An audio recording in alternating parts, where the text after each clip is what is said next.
Welcome to our Weekend Explainer, Courtel Copter News, coming all the way from Ilimani Law Courts. Our explainer this weekend is to educate you on the very many terms that you hear in court.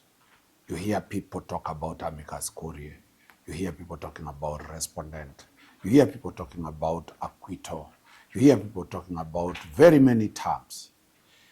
This explainer, we shall give you a glossary of the terms that are commonly used in court, and we'll put them in alphabetical order. So we'll start from A to Z. So if your term falls under certain alphabetical number, just be patient. The explainers will give you alphabetically how the court terms or semantics are called. Most of you get confused when your lawyer is talking in English because it is in jargon. Most of you don't understand the judges when they read their judgment, but do you know who is a judge and a magistrate? So today we bring to you a glossary of terms that are in court. We start with alphabet A. The first terminology in alphabet A is called acquit. I repeat, acquit. Acquit means the person who was arrested and charged in court has not been found with a mistake. He is therefore released. He has not been convicted. He has acquired his freedom. So he has won the case against the state. So the first one is acquit. The second one is called action. Action is majorly in civil matters and commercial matters, where you are saying, do you have a reason known by law to go to court?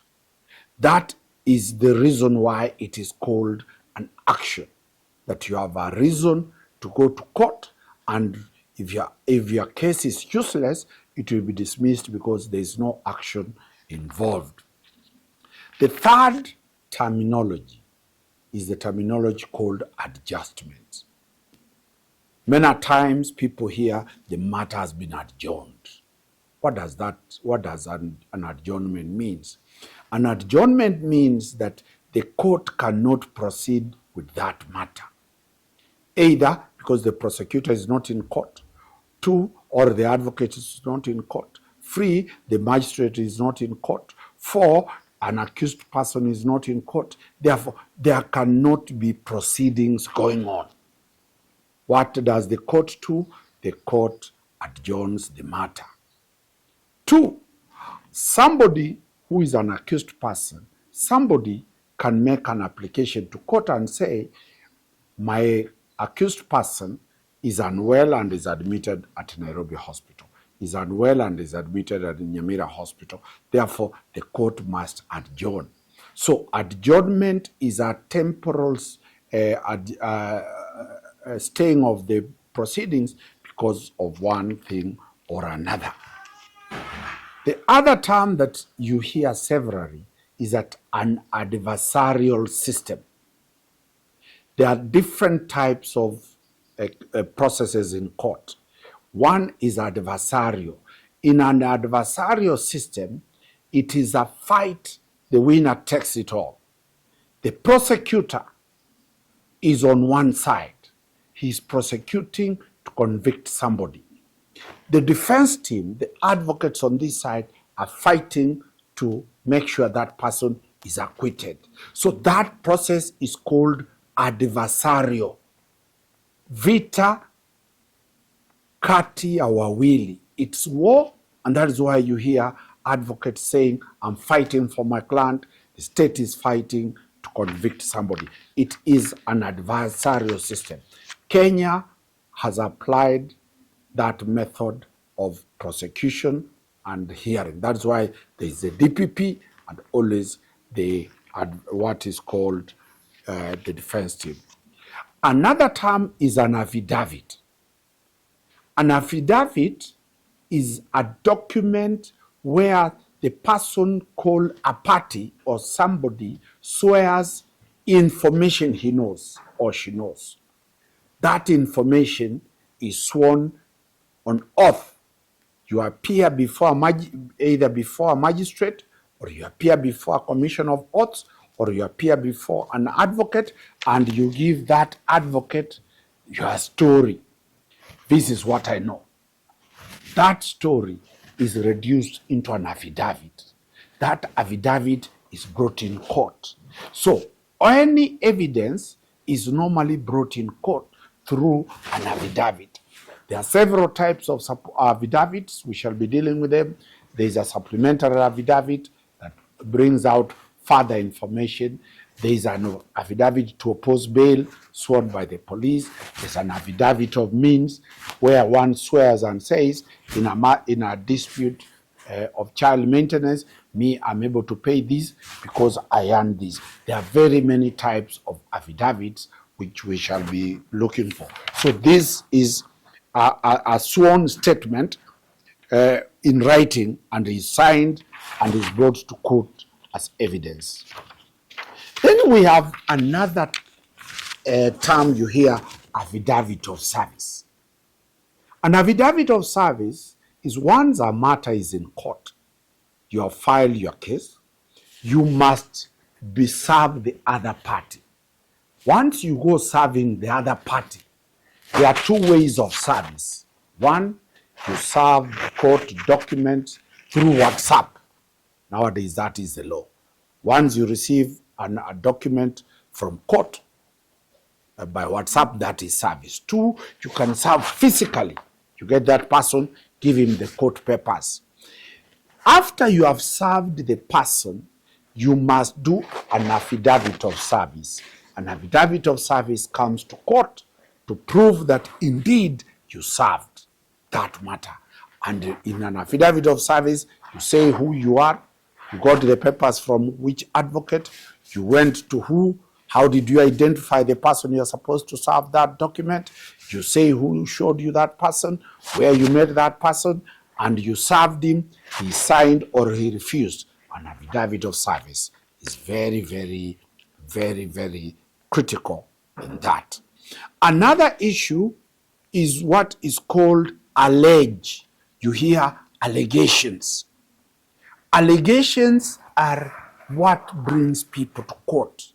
When you are filing your case, you are alleging this man stole from you. It is only the judge or the magistrate who confirms your allegations. Any material in court are allegations. Why? The Constitution provides that everybody is innocent until proven guilty. And the person who has the power to prove one guilty is a magistrate or a judge. That is why all those things that come to court are called allegations. Another term you hear is an allegation, it's called amendments or amend.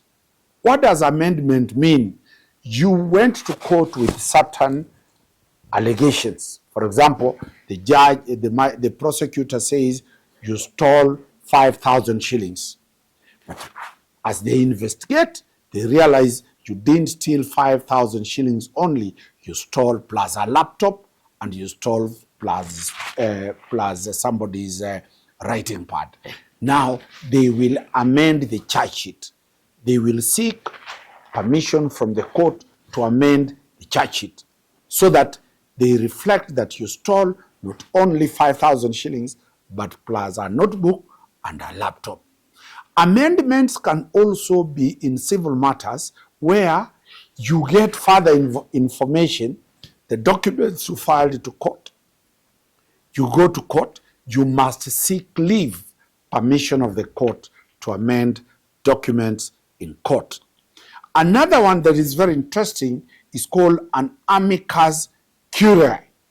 It is Amicus Curiae, which is a friend of the court.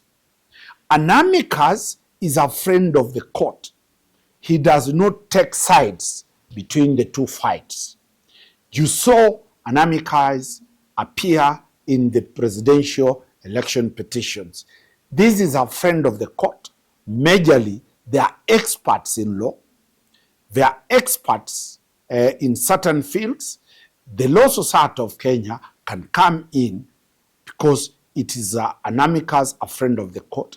The Attorney General can come to court as an amicus of the court. So the two fights that are fighting, one side is there, the other side is there. This an amicus brings to the court that this is the law. These are the authorities that have been decided in these cases in Philippines, in Ukraine, in Russia, in India, in America, in Europe. So an amicus has no sides. He does not support the defense, nor does he support the respondent or the parties that have gone to court. Then there is a term called annul. Annulment is, for example, in marriages. When a marriage is not consumed, it is annulled. It is not a divorce that is granted. An annulment is because that thing is void. It does not have legs or ears to stand on. And that is why it is to cancel something or to invalidate a marriage. An answer. An answer is a response. In court, you'll hear somebody has filed an answer to a petition. An answer is the person who has been sued. He gets his papers straight, comes to court, and responds. That is what we call an answer. There is what you call an appeal. An appeal will be if somebody is not satisfied with the decision of a court. That person has the legal right to make an appeal. There are four courts. One, the court starts as a magistrate's court. It goes to the High Court. It goes to the Court of Appeal. It goes to the Supreme Court. There are also tribunals.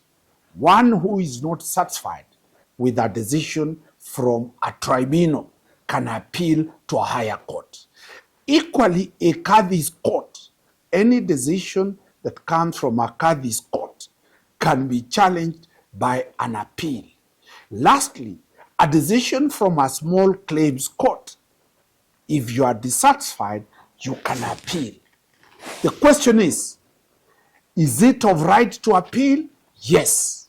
But in some cases, there are limits to appeal. For example, in election petitions, there is no appeal from the Supreme Court.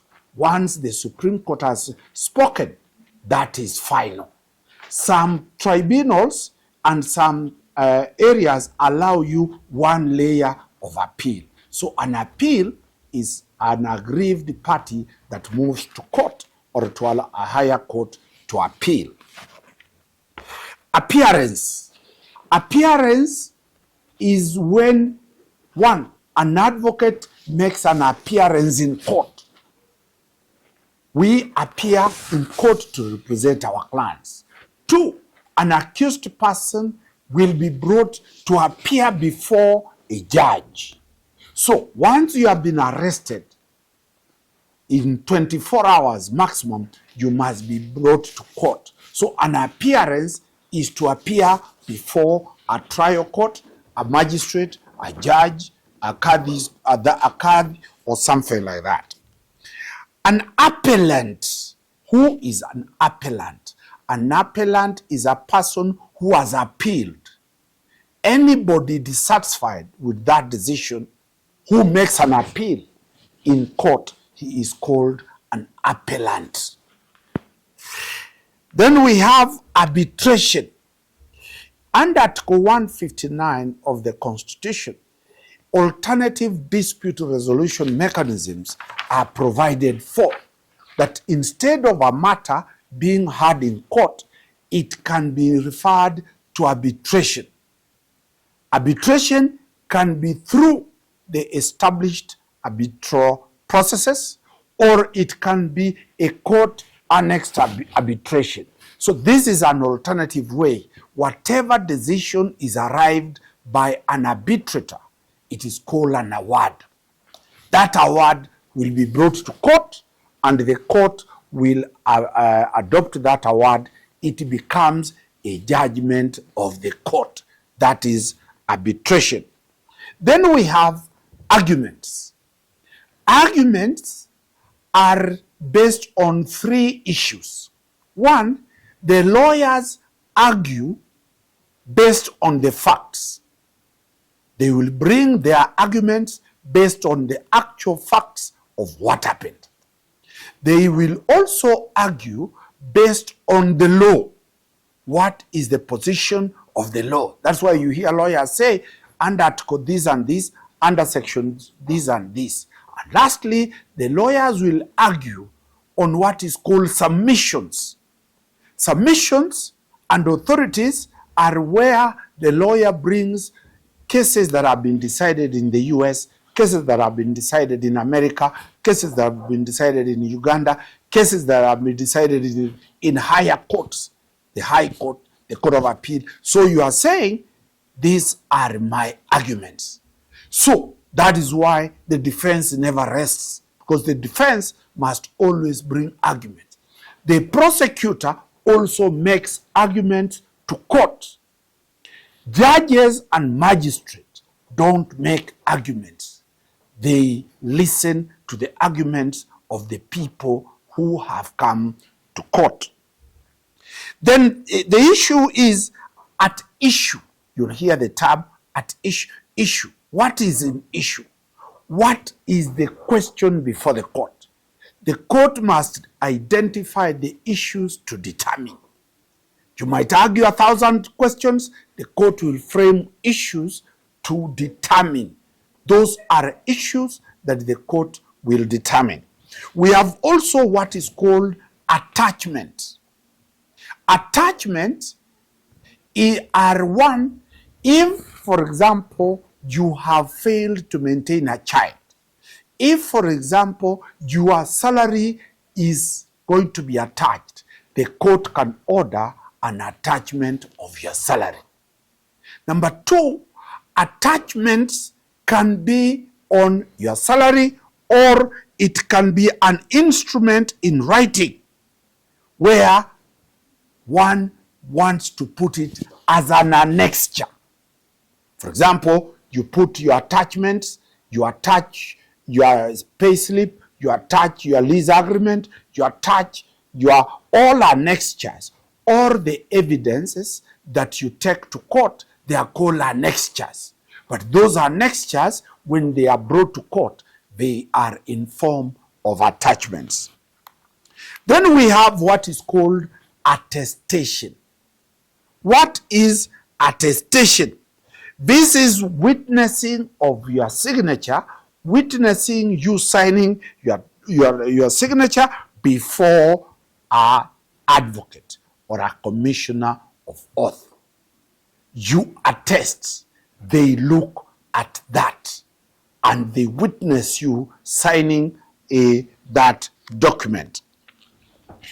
Then we have an advocate on record. That is called an attorney on record. Kenya, we don't use the term attorney. We only reserve the term attorney to the office of the Attorney General. But here, it is the defense counsel, which we shall look forward. And lastly, on A, we have what we call an award. An award is an arbitral decision that has been given. Lastly, there is what we call arraignment. Arraignment, you hear it, it is when somebody has been dragged and brought to court. The police arrested and brought you to court. That you have been arraigned in court. Today marks the first episode where we have looked at terminologies under alphabet A. We shall be dealing with this glossary this all weekend in very many episodes that will capture that. Wakili Danstan Omari from Court Helicopter News, bringing you the terminologies the legal jargons, the legalese in simple language. But what does the law say? You now know it. Court Helicopter, Wakili Dan Omari. Thank you.